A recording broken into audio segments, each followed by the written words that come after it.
예, 하나님 말씀 보겠습니다. 하나님 말씀은 신약성경 89쪽 누가복음 2장 3절에서부터 7절입니다. 어제 저녁에 산타 할아버지가 다녀가셨습니다. 산타 할아버지는 아니고요. 산타 할아버지의 버금가는 한 분이 제가 어제 저녁에 설교를 준비하고 있는데 밤 10시쯤 문자를 한 통 보내왔습니다. 그 문자의 내용은 이렇게 되어 있습니다. 성탄절을 맞이하여 귤 작은 거 한 박스 교회 앞에 두고 갑니다. 즐거운 성탄 되세요. 크리스마스 이브라 옛 생각이 나서요. 별것 아니지만 맛있게 드셔주시면 감사하겠습니다. 그리고 문자 한 통을 보내주셨는데 얼마나 감사했는지 제가 잠깐 기도를 하고 뭐라고 문자를 넣냐면 혹시 통화를 해도 되는지 또 불쑥 전화하기는 그렇고 제가 문자로 답을 드린다고 그리고서 문자를 한 통 넣고는 아니다. 제가 전화를 드려야 되겠다 싶어서 전화를 했습니다. 그랬더니 그 문자 그대로 예전에 교회를 다니던 그때의 생각이 나서 지금은 성탄절 2부 축하 예배도 또 어떤 행사도 하지 않고요. 또 성탄절이 돼도 그분 말씀이 그래요. 큰 교회들은 알아서 교회에 필요한 것들을 채우기도 하는데 작은 교회는 누가 돌아볼 틈이 없기 때문에 하나님이 그런 감동을 주셔서 그런 박스 놓고 간다고 그렇게 말씀하시더라고요. 제가 새벽에 와서 여러분들에게 오늘 나누어 드릴 선물들도 챙기고 또 같이 드실 떡국을 이렇게 먹을 때 또 필요한 어떤 재료들을 갖다 놓으려고 왔더니 헌금 봉투까지 같이 이렇게 올려 두었더라고요. 사랑하는 여러분, 이게 하나님의 기적이 아니고 무엇일까요? 또 하나님의 선물이 또 우리 큰사랑교회에게 주어졌는데 여러분 오늘 이 성탄의 아침 여러분 함께 또 기뻐하고 축하하며 예수님의 탄생을 축하할 수 있는 우리 모두가 다 되시길 주의 이름으로 축복합니다.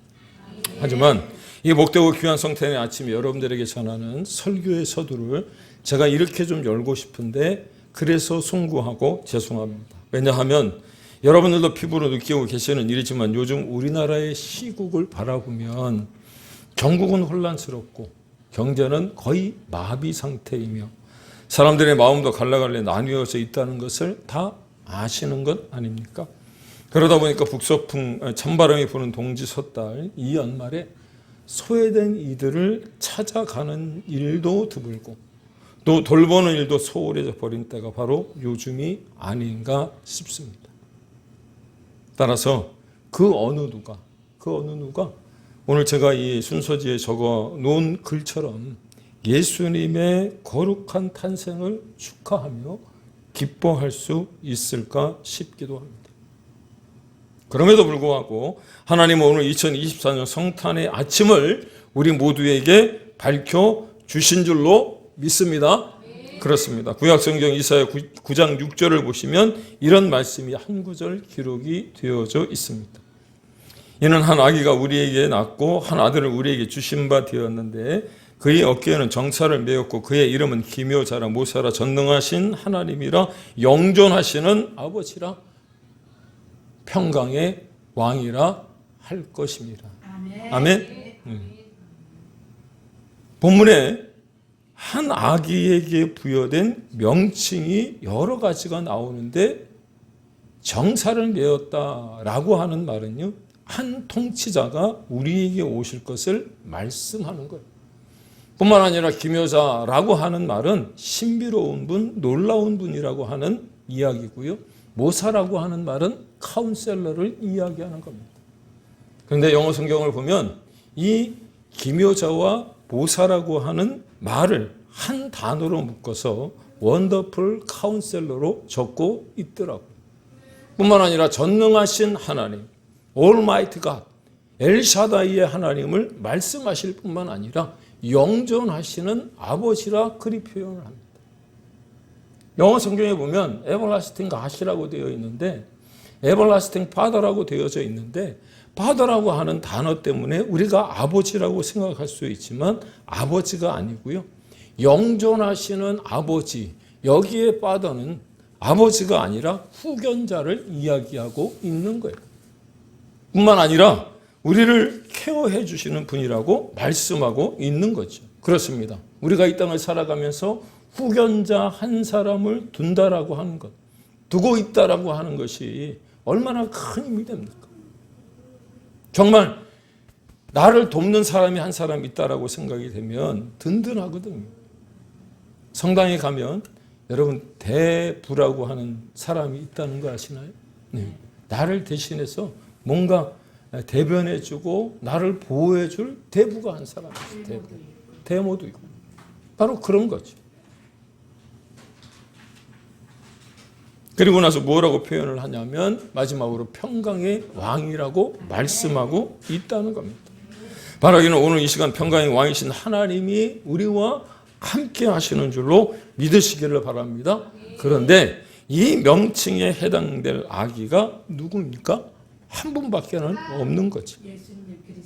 그렇습니다. 그분이 지금으로부터 2000년 전 아기의 몸으로 이 땅에 오신 예수 그리스도라고 하는 거예요. 믿습니까? 뿐만 아니라 구약성경 미가서에 보시면 예수님의 탄생을 예고한 기사가 나와요. 이스라엘의 부패한 사회와 정치적인 불의에 대한 비판으로 시작해서 하나님의 심판이 불가피하다고 선언한 말씀이 미가서거든요. 그런데 미가서 5장 2절에 보니까 이 미가서에 기록된 한 말씀, 미가서 5장 2절의 말씀이 당시의 이스라엘뿐만 아니라 이 시대를 살아가는 우리에게도 소망이 되더라고 하는 거죠. 베들레헴 에브라다에 너는 유다 족속 중에 작을지라도 이스라엘을 다스릴 자가 내게서 내게로 나올 것이라. 무슨 뜻이죠? 구세주가 베들레헴에서 태어날 것이라고 하는 예언이 기록된 거예요. 그렇습니다. 하나님은 언제나 사랑의 하나님이시기 때문에. 믿습니까? 사랑의 하나님은 심판으로 그 모든 것을 끝내시고자 하시는 게 아니라요.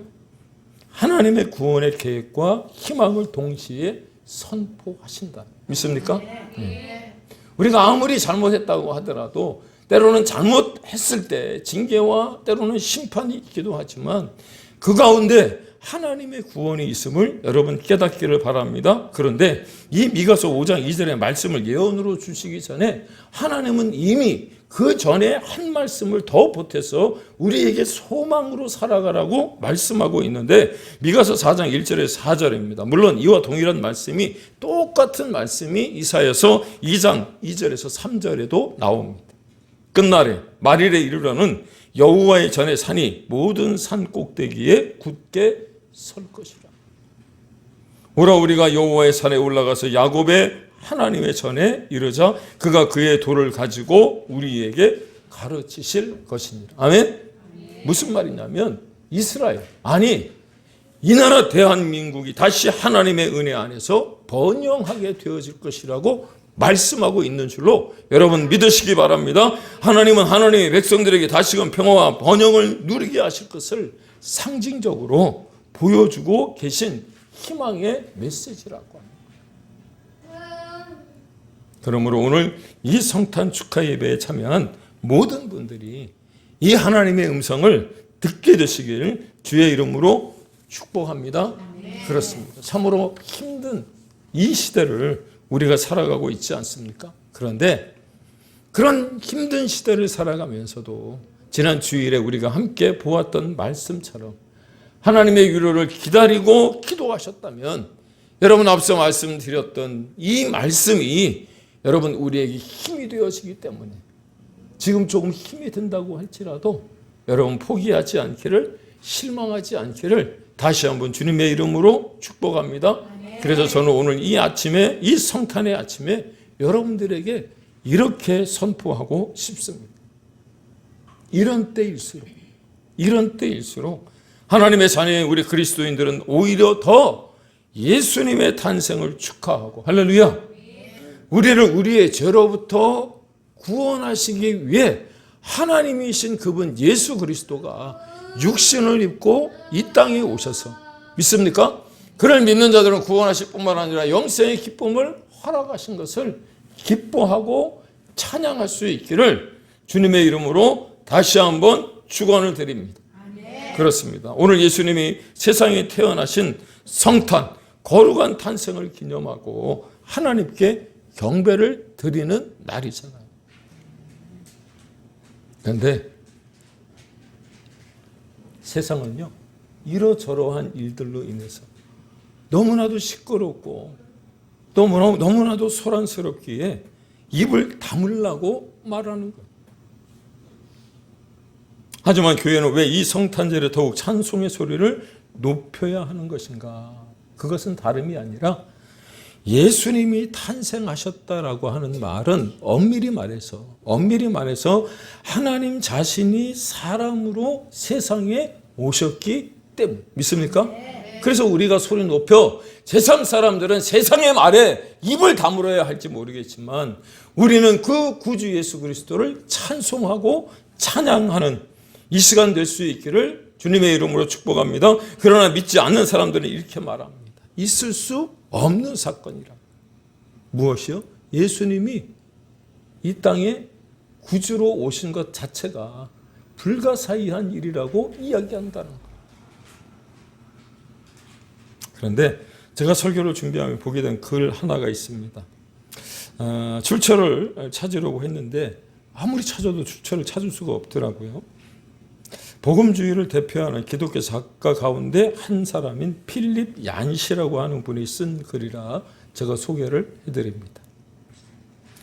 창조자가 지구상 피조물 가운데 한 부분이 되신다는 이 사실을 어떻게 이해할 수 있을까? 어디에도 견줄 수 없고 전혀 생소하며 유일무이한 사건이다. 춥고 어두운 어느 날 밤 베들레헴 굴곡진 언덕 위에서 영계와 물질계가 극적으로 교차되었다.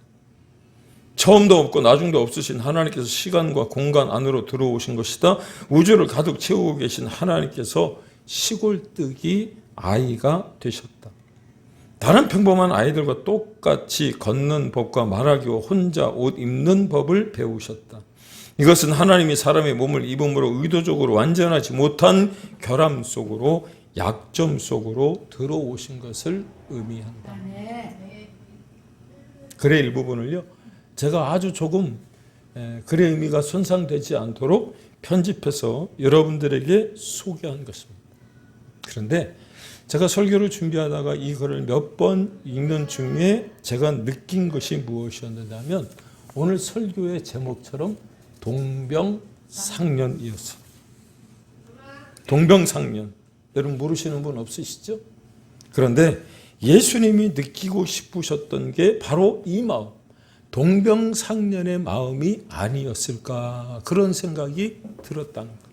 그래서 하나님이신 그분이 사람이 되어 세상에 오신 그 순간, 오늘 본문 6절과 7절을 보시면 자신이 태어날 장소로 베들레헴 구석진 곳에 있는 마구간을 택하셨다. 이것이 하나님이 세상에 오셨을 때 태어나는 장면이고요, 또 장소였다는 겁니다. 그런데 말입니다, 여러분에게 묻고 싶습니다. 본문은 어쩌면 매해 성탄절이 되었을 때나 보기 때문에 여러분 혹시 잊고 싶은, 아니 잊혀지는 말씀 가운데로 그렇게 여겨지십니까? 아니요.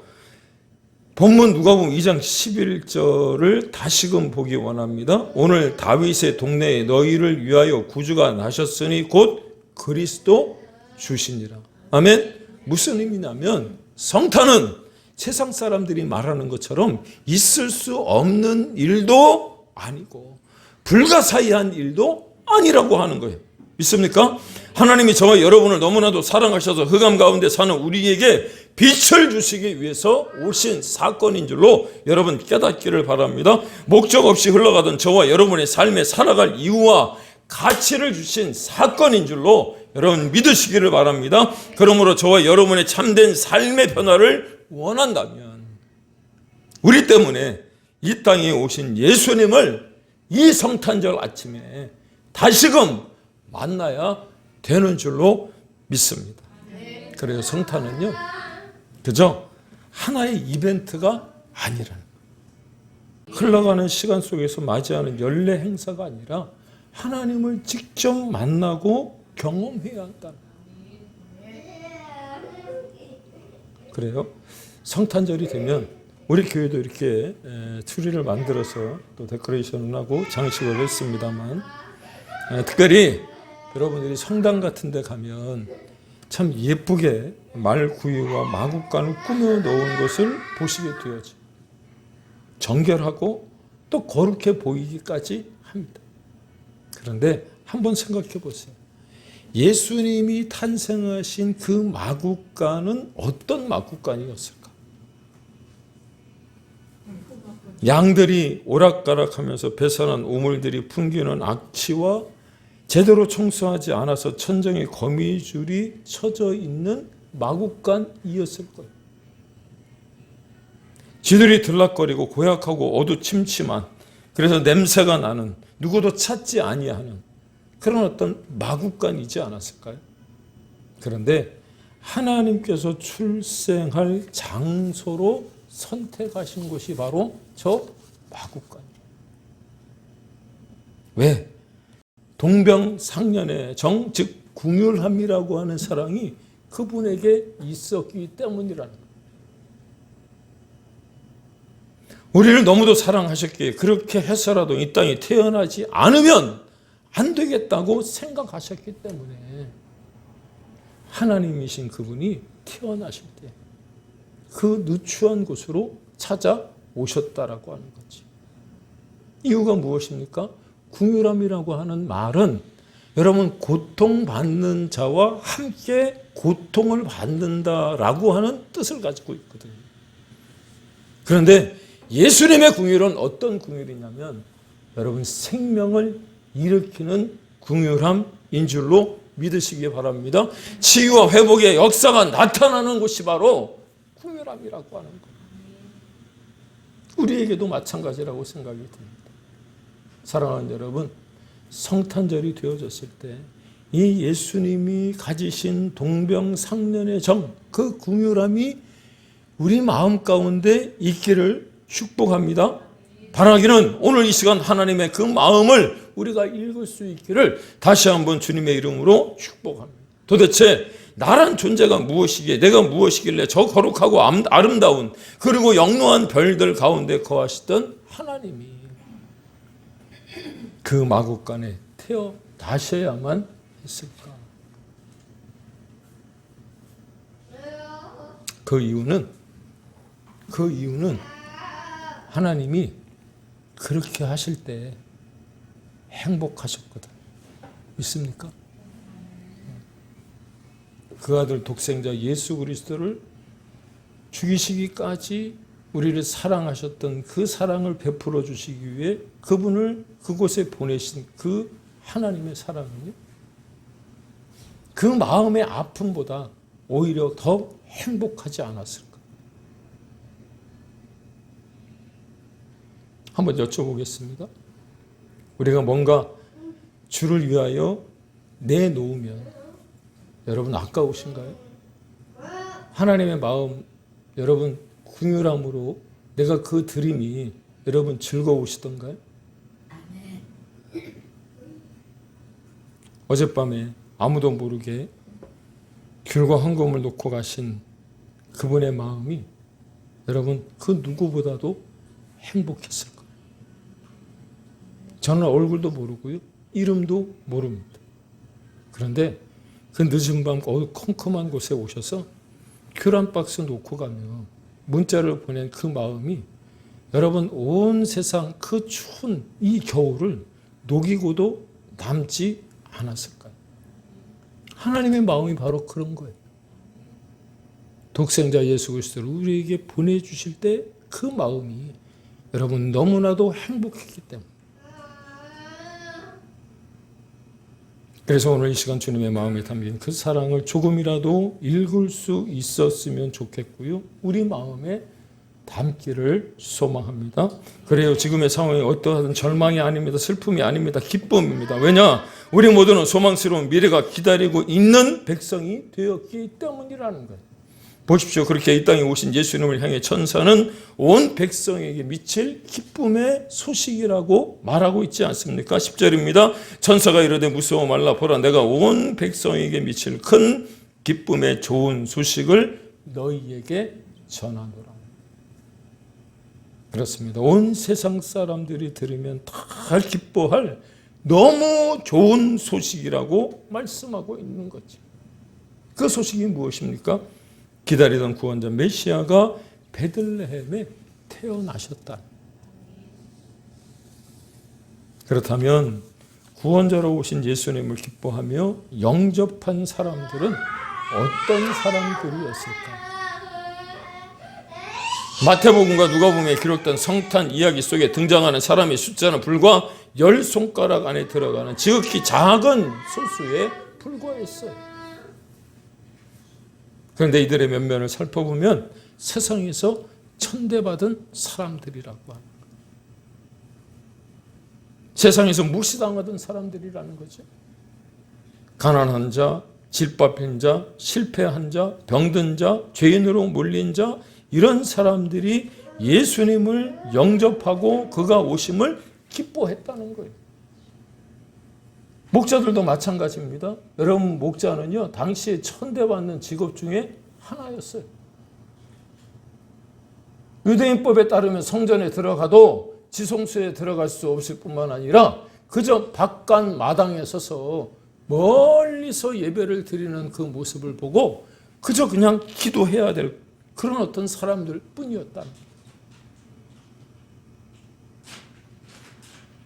그런데 그런 사람들이 그 예수님의 오심을 기뻐하고 찬송했다는 사실을 여러분 기억하신다면, 여러분 이 시대에 그 누가 예수님의 탄생을 기뻐하고 축하할 수 있는지 알게 되어지지 않을까요? 사랑하는 여러분, 우리가 세상에서 성공하는 것도 아름다운 겁니다. 잘 사는 것, 부유하게 사는 것, 하나님의 축복의 하나이죠. 모든 사람의 선망이 되어서 대상이 되고 인기를 누리고 또 사람들에게 유명해지는 것이 절대로 나쁜 것이 아니라는 거예요. 그러나 한 가지만 좀 알았으면 좋겠습니다. 세상적인 것이 내 마음에 가득 차 있습니다.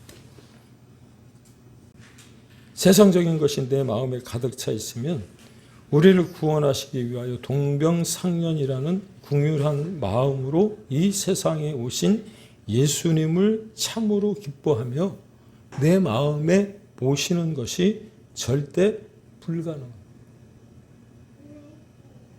혹여 여러분이 성공하셨다 할지라도 낮아질 수 있기를 바랍니다. 주님이 그렇게 하셨던 것처럼 마음을 비울 수 있기를 축복합니다. 하나님 앞에서 내가 예수 그리스도가 함께하지 아니하시면 아무것도 아니라는 것을 인정할 수 있기를 바랍니다. 오히려 예수님께서 우리를 구원하시려고 말구에 탄생하신 것처럼 낮아질 수 있기를 바랍니다. 그러면 마치 예수님의 탄생하실 것을 기대하고 별을 쫓아와 말구에 누이신 예수님을 보고 기뻐했던 목자들처럼, 평생을 기다렸던 시므온처럼 하나님은 여러분을 보게 될 것이요. 그분이 나를 구원하기 위해 세상에 오셨다는 사실 앞에 감격하는 사람이 되어질 줄로 믿습니다. 바라기는 그 기쁨을 여러분이 경험하셨다면 예수님이 오신 그 기쁜 소식을 듣지 못해서 주님을 기쁨으로 영접하지 못하고 방치된 채 남아있는 이들에게 이 기쁜 소식을 전해야 하는 줄로 믿으시기를 바랍니다.